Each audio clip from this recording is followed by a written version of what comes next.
Em nome do Pai, e do Filho, e do Espírito Santo. Amém. Naquele tempo, enquanto Jesus subia para Jerusalém, ele tomou os 12 discípulos à parte e durante a caminhada disse-lhes: Eis que estamos subindo para Jerusalém, e o Filho do Homem será entregue aos sumos sacerdotes e aos mestres da lei. Eles o condenarão à morte e o entregarão aos pagãos para zombarem dele, para flagelá-lo e crucificá-lo. Mas no terceiro dia ressuscitará.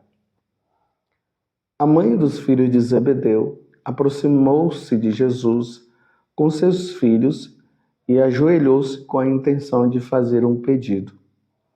Jesus perguntou: Que queres? Ela respondeu: Manda que estes meus 2 filhos se sentem no teu reino, um à tua direita e outro à tua esquerda.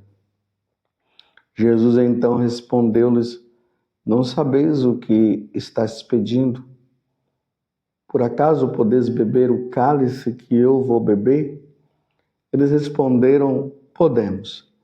Então Jesus lhes disse: De fato, vós bebereis do meu cálice, mas não depende de mim conceder o lugar à minha direita ou à minha esquerda. Meu Pai é que dará esses lugares àqueles para os quais ele os preparou. Quando os outros 10 discípulos ouviram isso, ficaram irritados contra os 2 irmãos. Jesus, porém, chamou-os e disse: Vós sabeis, os chefes das nações têm poder sobre elas e os grandes as oprimem. Entre vós não deverá ser assim. Quem quiser tornar-se grande, torne-se vosso servidor. Quem quiser ser o primeiro, seja vosso servo. Pois o Filho do Homem não veio para ser servido, mas para servir e dar a sua vida como resgate em favor de muitos. Palavra da salvação. Glória a vós, Senhor. Meus irmãos e minhas irmãs, estamos aqui no Evangelho de São Mateus, capítulo 20, do versículo 17 até o versículo 28. E estamos percebendo que Mateus, ele está introduzindo e mostrando, através ali da fala de Jesus, da consciência que nosso Senhor tem de que ele está indo para Jerusalém para morrer. Jesus tinha consciência disso. Mas nessa consciência que Jesus tinha, ele poderia muito bem se acovardar e não ir para Jerusalém, porque ir para Jerusalém era morte certa. Morte certa. Então, o que é que acontece? Jesus, ele vai. Agora, enquanto Jesus está naquele clima, naquela situação interior, estou indo para morrer, para sofrer e tudo, entra agora a mãe dos 2 filhos de Zebedeu, que no caso aqui é Tiago e João. E ela é toda feliz de ver Tiago e João como discípulo, como apóstolo de Jesus. Mas ela já vem querendo as coisas, né? Ela queria que os filhos dela, os 2, fossem os grandes, né? Um ficasse à direita e outro ficasse à esquerda. Olha só. E quando Jesus fala para ela que ela não sabe o que ela está pedindo, E Jesus pergunta para os dois se eles estão dispostos, no caso, a beber o cálice que Jesus vai beber. Esse cálice aqui significa a sua morte na cruz. Ele, na verdade, eles não estavam entendendo era nada. E aí, quando Jesus faz a pergunta, eles respondem, podemos. Então, quando eles dizem podemos, então o desejo que estava no coração da mãe já estava no deles também. Você vê que Tiago e João ainda não estavam tão convertidos, não. Estavam seguindo Jesus, mas ainda estavam querendo poder humano. Você vê, era para eles dizerem bem assim, olha Jesus, não, isso é coisa de nossa mãe, nós não estamos procurando isso não. Eles imediatamente já disseram, podemos. Ou seja, será que os dois conversaram com a mãe para a mãe ter conversado com Jesus? Ou a mãe estava com esse desejo, pegou eles de surpresa? Ou a mãe combinou com eles? Isso o Evangelho não deixa claro. Só está dizendo que realmente eles estavam querendo o poder. Nem que fosse preciso tomar esse tal cálice, né? Beber esse tal cálice. Que, mais uma vez eu digo, será que eles estavam entendendo que esse cálice significava o sangue de Jesus que ia derramar por todos nós? Porque o seguimento de Jesus gera isso, gera perseguição. No mundo onde as pessoas não querem saber de Deus, é assim. No mundo onde as autoridades não querem saber de Deus, gera perseguição. E essa perseguição pode culminar na morte, derramamento de sangue. Então Jesus estava falando do batismo de sangue dele. Então ele pergunta para os apóstolos, vocês querem também o batismo de sangue? Ah, podemos, vocês estão dispostos? Sim. Aí Jesus falou, de fato vós bebereis do meu cálice. Então agora Jesus já diz, realmente isso vai acontecer com vocês. E aconteceu realmente com todos os apóstolos. Só o João, no caso, que ele passou por um martírio, mas acabou não morrendo. Diz que ele foi colocado num tacho de óleo quente, mas por milagre ele não morreu. Mas todos os outros apóstolos, com a exceção também de Judas, porque se matou, os outros morreram, sim, dando o sangue, derramaram o sangue. Porque na medida que eles foram convivendo com Jesus, eles foram entendendo. E depois da ressurreição de nosso Senhor Jesus Cristo, eles foram percebendo também que tudo estava sendo encaminhado para o martírio. E aí eles foram entender, sim, o que Jesus estava falando. Essa pergunta que Jesus fez para Tiago e João, diante do pedido que a mãe tinha feito, ele está fazendo também para mim e para você. Você está disposto a beber do cálice que eu vou beber? Você está disposto? Diante dos tempos que nós estamos vivendo, perseguição interna a quem quer viver o Evangelho e perseguição externa aos católicos de um modo geral. Então, você está disposto a derramar o sangue?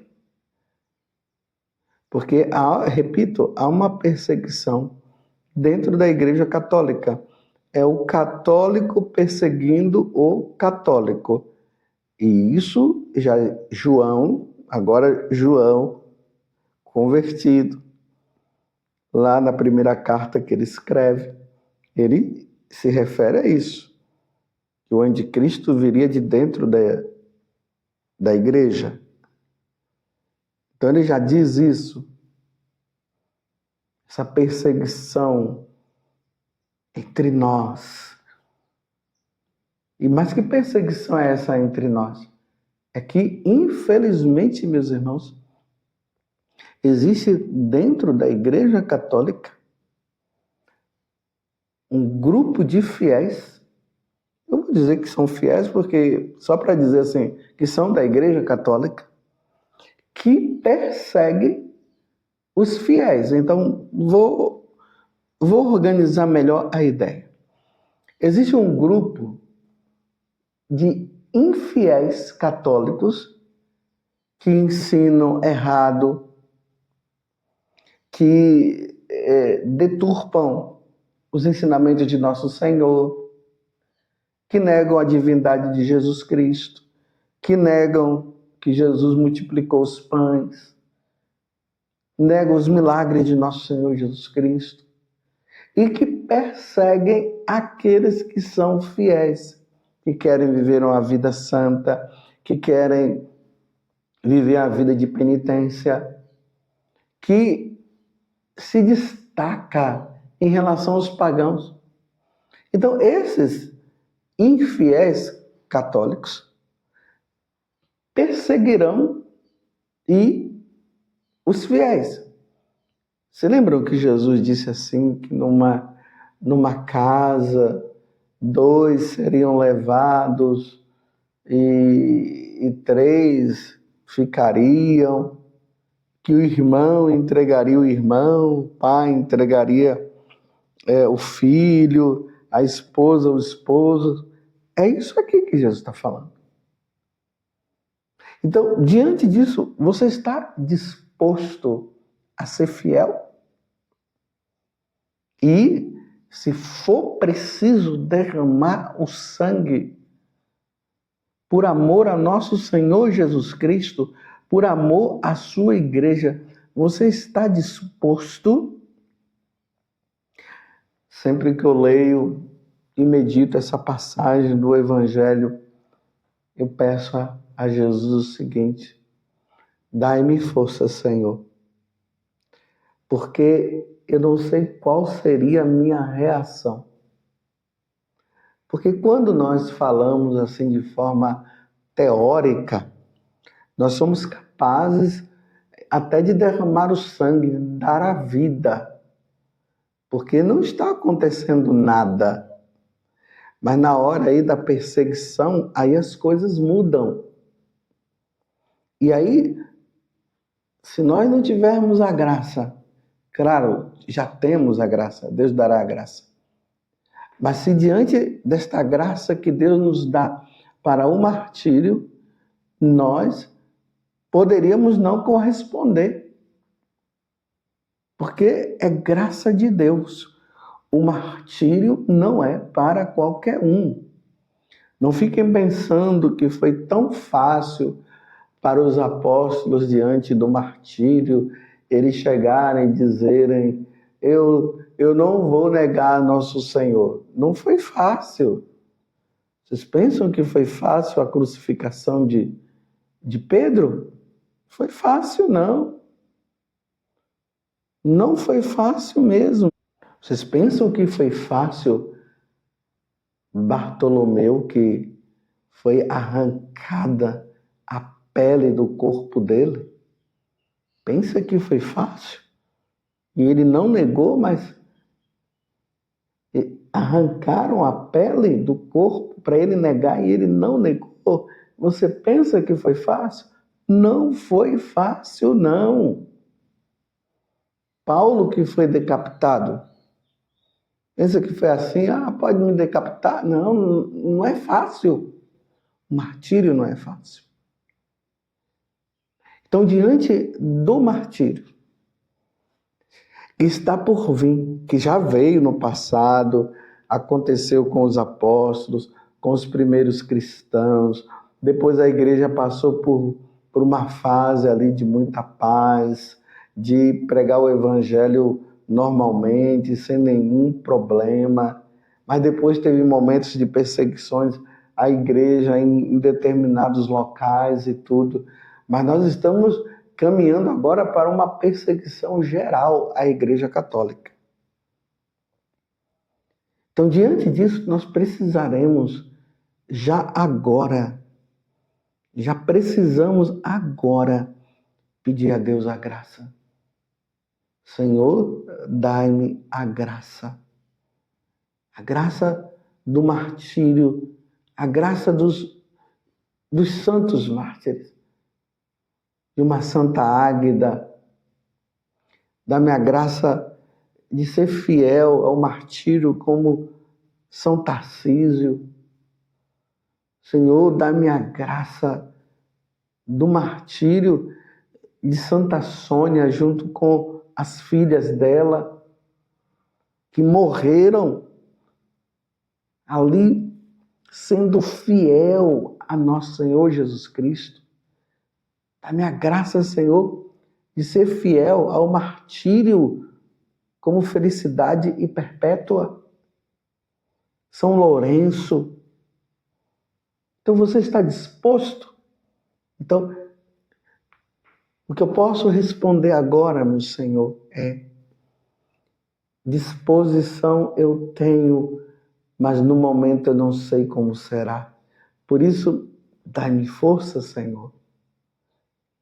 Se for para eu passar, se for para essas pessoas que estão ouvindo agora essa homilia, se for para elas passarem também, dá-me a força. Dai-nos força, Senhor. Porque nos relatos dos martírios, nós vemos também que muitos cristãos, na hora, ficaram com medo e negaram. Eles salvaram a vida, essa vida, mas negaram a outra. Por isso que eu estou dizendo que não é fácil. Imagine você colocar aqueles cristãos ali naquela arena e soltar aqueles animais, os leões, os ursos, e irem na direção, porque eles estavam famintos, igual os demônios em busca das almas. Eles iam em busca dos cristãos porque estavam famintos e devoravam.